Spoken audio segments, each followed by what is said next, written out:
অবতল লেন্সে কীভাবে অঙ্কন করতে হয় এটি দেখুন।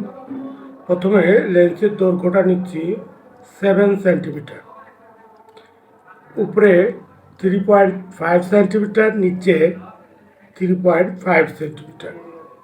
এরপর উপরের এই দাগটা দেবো হচ্ছে 5 সেন্টিমিটার, নিচেরটা হচ্ছে 5 সেন্টিমিটার।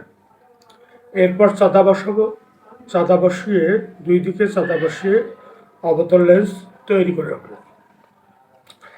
এরপর 2.5 সেন্টিমিটার পর প্রধান ফোকাস, তারপর ফোকাস দূরত্বের দ্বিগুণ দূরত্ব দেব।